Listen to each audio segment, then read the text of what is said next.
মাননীয় সদস্য আবুল হাসনাত, আপনি একটু ধৈর্য ধরেন, আমরা এগুচ্ছি, তারপরে আসবো আপনার কাছে। নিশ্চয়ই এই সংক্রান্ত কোনো বিষয়ই হবে, একটু ধৈর্য ধরেন দয়া করে। Thank you. মাননীয় সদস্য আবুল হাসনাত আবদুল্লাহ, আপনি কি বলতে চেয়েছিলেন?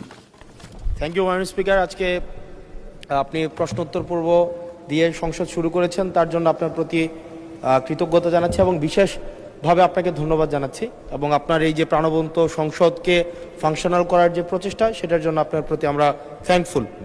আমি প্রশ্নটা মূলত হচ্ছে প্রবাসী কল্যাণ মন্ত্রণালয় থেকে যে উত্তরগুলো দেওয়া হয়েছে, আমাদের কাছে মনে হয়েছে আন্তরিকভাবে প্রচেষ্টা করছে, সেজন্য ওনাকেও ধন্যবাদ জানাচ্ছি। আমাদের মাননীয় প্রতিমন্ত্রী এবং দীর্ঘদিনের সহযোদ্ধা, আমাদের প্রবাসী কল্যাণ ও বৈদেশিক কর্মসংস্থান প্রতিমন্ত্রী জনাব নুরুল হক নূর।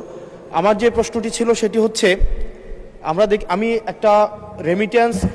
মাননীয় সদস্য, আই হামলি রিকোয়েস্ট ইউ, আসলে প্রসিডিউরটা মেনটেন করতে গেলে I accepted your thank you, you are so kind, thank you দিয়েছেন মহান সংসদকে।